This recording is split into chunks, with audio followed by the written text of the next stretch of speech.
gonna mess up. It's so easy. I literally just saw a brown bear cub. Hi folks, Will at LR Workshop. What is the best four-wheel drive in the world? That's right, it's a rental. So the theory goes, if you don't have to fix it, then you're more likely to do extreme things off-road and push it harder than you would in your own vehicle. I always find the best jokes are the ones where you have to explain the punchline. This is California, and I found myself here for some other reason, but I thought, wouldn't it be a great opportunity to rent a four-wheel drive and come up to Lake Tahoe for the weekend and hit some off-road trails? Now I know what you're thinking, stock four-wheel drive, off-roading in a country I've never off-roaded in before, and doing it alone. That is a recipe for being reckless, is it not? However, risk is a personal choice, and I feel like I'm a bit educated on some of the risks with these vehicles, having done off-roading in the past. I could have sat in my hotel for the rest of my stay, or I could have come up here to the wonderful Lake Tahoe and try and hit some off-road trails. This is a Toyota Tacoma. That is Barker Peak, and over there is the Blackwood Creek Middle Fork Trail, which I just drove up in this vehicle. So it's probably a good opportunity for us to rewind and start at the start. 11,000 miles, my God, this is brand new. First time driving in the US, like properly driving in the US. I've done a little bit in a car park. Right, so there's 4 things I've got to remember for the benefit of myself. Drive on the right, speed limit on the highway is 65 miles an hour. Stop lights are on the other side of the junction. You don't stop at the stoplight, you stop at the line in front of the junction when the stoplight's on the other side. And I can turn right on red lights if everything's clear. Just got to remember those rules. I've never driven a vehicle built more recently than 2012. So I'm an utter troglodyte. My Defender is 25 years old with minimal electronics.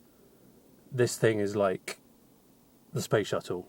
It's got all the standard stuff, but there's buttons everywhere, man. There are buttons everywhere. But anyway, I've got a 4-hour journey, hopefully, fingers crossed. Got to get to Lake Tahoe. I'm in Silicon Valley at the moment. Okay. This is a V6. Actually, I don't know whether it's petrol or diesel. I'm assuming it's going to be gasoline. It says gasoline. We're off.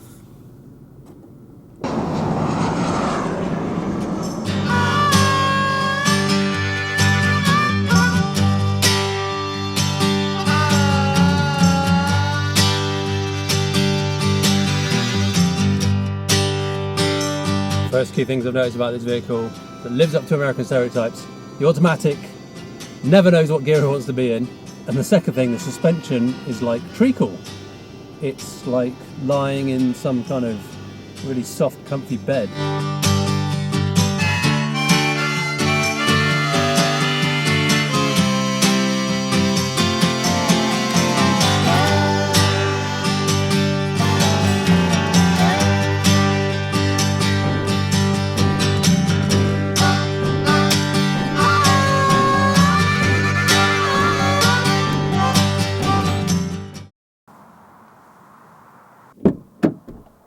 Let's get some breakfast. It looks like we've got a low tyre pressure on back left. And it wasn't a problem yesterday at all on the entire journey. So I wonder if it's because of the cold temperatures that it's now gone into, it was a bit down and now it's gone into a range where it's giving a warning.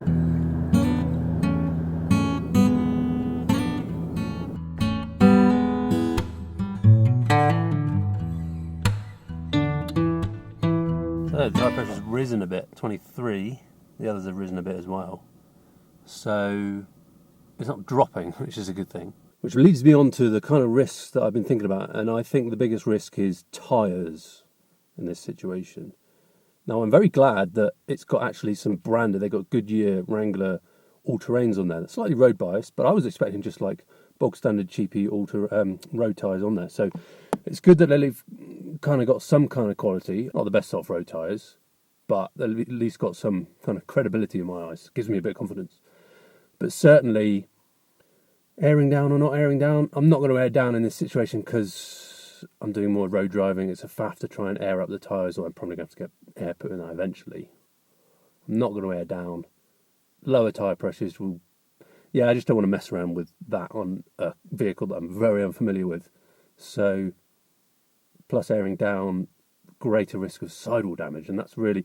This is a kind of rocky, stony, tree stumpy kind of environment. So sidewall damage is really the thing that probably I'm most worried about. Or just tyres in general, because that just will end it. Like, you'll just get stuck. I really can't afford that. So I'm just going to take it slow. I'm pretty confident in the conditions of the trail. Things are going to start shutting down this month, but the weather today is beautiful. And the last glaring risk is the fact that rental vehicles in the T&C's terms and conditions say you can't drive off tarmac, which is just something I'm going to have to manage. And yeah, but I either do this or I don't do this. Assuming that this vehicle's reliable otherwise, because it's brand new this year, then those are what but tyres, that's what I'm going to be focusing on the trail. And I'm using the alltrails.com app, which is brilliant. It's got loads of stuff in there you can download. This is downloaded for offline mode. And so that's where I am, beginning of the trail, and this is where it goes. I'm going to head up to Barker Peak.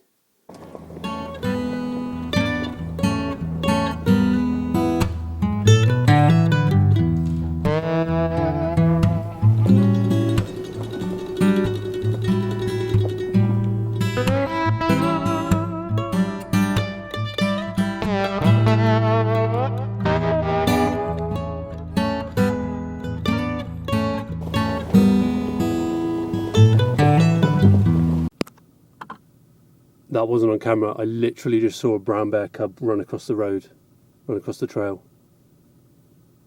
I'm going very slow at the moment. I've actually put it into S mode. S on here. So I can choose gears. It's quite handy actually, because I'm going very slow. I was half expecting a mama bear to run across. So I think I can just carry on. Run across into there. But it's long.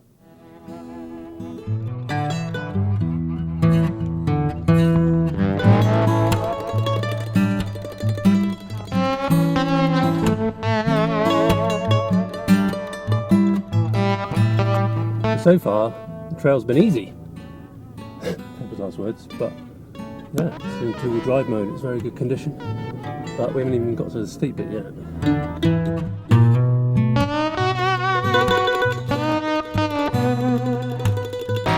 It's a lot better off-road than it is on-road, because on-road never seems to be in the right gear, because when you want to accelerate uphill, you've got to really mash your foot into the floor, unleash all those V6s. Off-road, it's really smooth. I'm not even in full low yet. Okay, now's when I'm going to put into full low, because it's starting to rise a bit and starting to get a bit more intricate. Full low. There we go. S2. Give that a go. That's a great downhill. You've got to control it on the brake. There's no engine braking. But I guess when I start playing around with the modes, that'll be interesting to see what happens.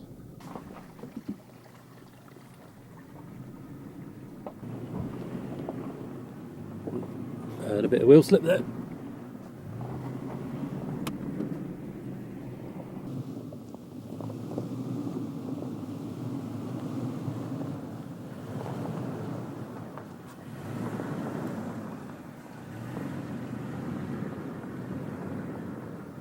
Starting to get a bit Mowgli in there. You might be able to see in camera, there's one sort of just about there. So let's have a go with some of the off-road mode. Multi-terrain select. Let's do Mogul. Let's do rock and dirt. Is that right? Yeah, rock and dirt.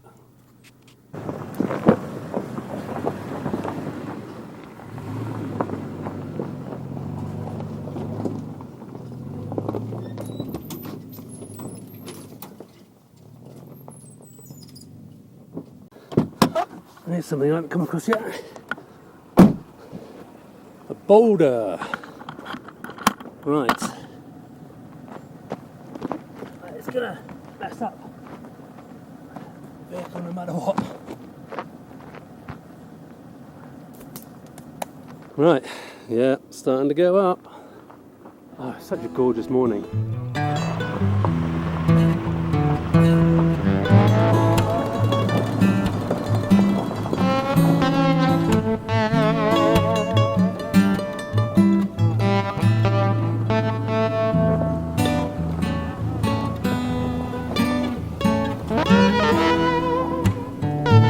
Honestly, this car's making it easy. Like, on here on the slope, just got to put it S, drop it down to second, handbrake off, my foot's on the brake, foot off the brake, don't move.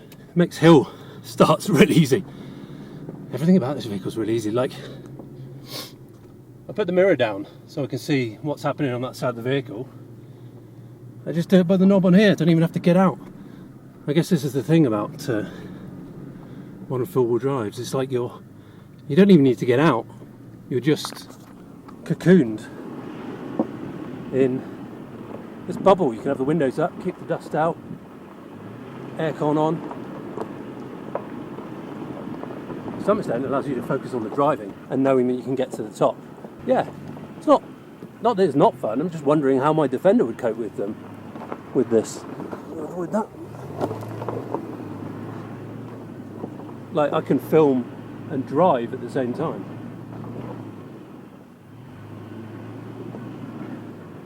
And if the revs drop too low, then the automatic transmission will deal with it and you just put the throttle down.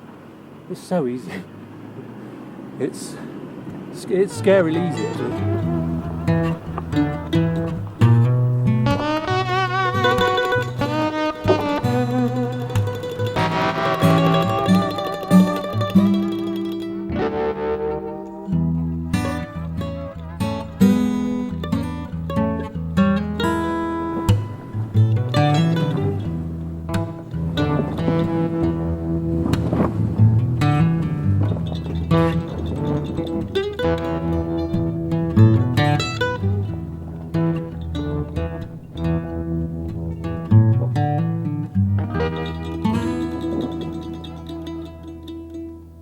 Probably the most technical bit yet. You can hear the traction control working away. I think it's got a rear locker, which I haven't tried yet. Yeah. I was trying to avoid this. You can see all the rocks. They've got black on them. They're the ones that are the tyre killers. They've been coming up there locked into 2, so now when it opens out I just shift across to D and it sort of does all the gear changes for you from this moment. You don't have to worry about this. I would love to do this in a manual though. That's kind of the thing. The manual gives you something to do, something else to think about, and that would be more of a challenge on this kind of trail. Log in the road. I'm just going to move that.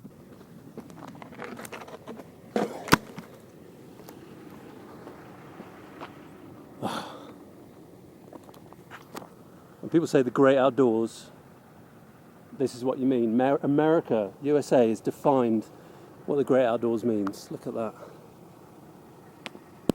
Peaks above forests. Right, let's check out how far we've gone. So we are probably 3/4 in terms of distance, but quite a few switchbacks to come. So whether we've done the most extreme stuff yet or not, we will have to see. Tyre pressure's actually gone up by 1 on the back, so it's heating up. So it's not dropping, which is the main thing. Yeah, here we go. It's starting to get steep. Just synchro, 2.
got to this point where there's an offshoot from the main trail. Okay, so that boulder is probably why. Yeah, you either go up the left or around here. Yeah, I sort of think it'll dent the door. I think on this occasion I'll try and opt for this route, whilst avoiding tree stumps as much as possible.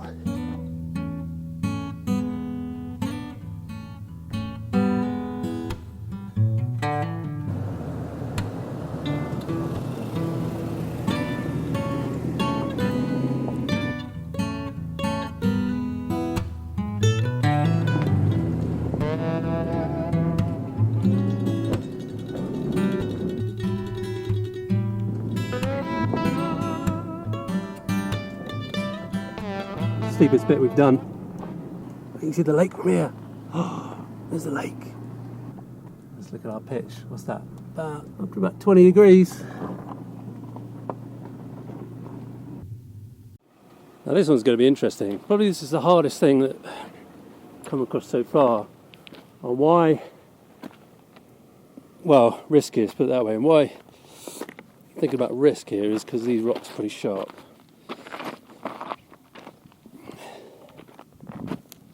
In terms of the vehicle, probably going to get one wheel on here, one wheel in there. It's going to drop into that. I think traction control can handle it, but I'm just trying to gauge. This one's not nice.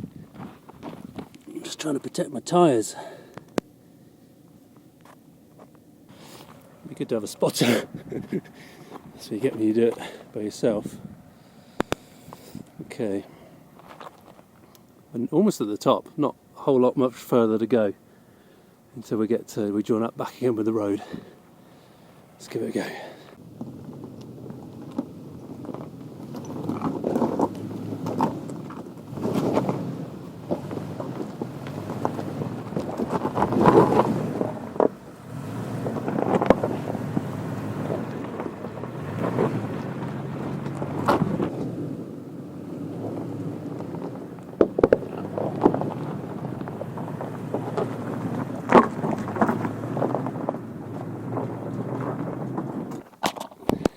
That was not too bad, actually.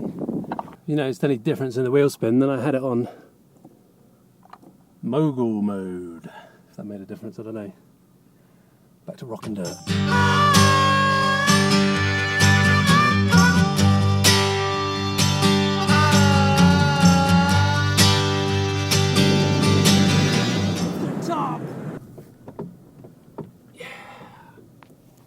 That was so cool. And I did it in a rental vehicle. Stock, more or less stock vehicle. That's cool. That is so cool. Everyone should give this a go. I want to check out this tyre.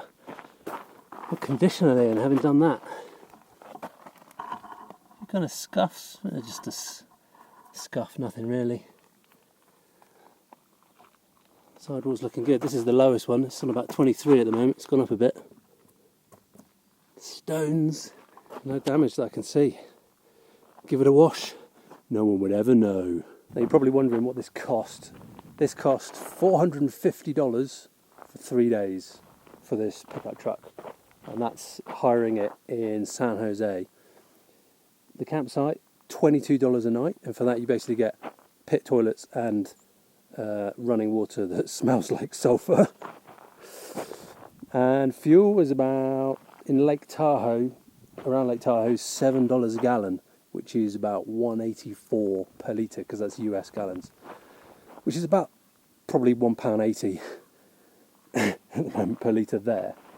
And then down, it's probably about $6 a gallon down kind of in the more populated areas of California. So this is not cheap, but I thought I just had to do it whilst I was here.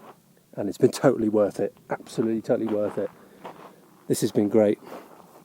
I would love to be able to do this in my Defender.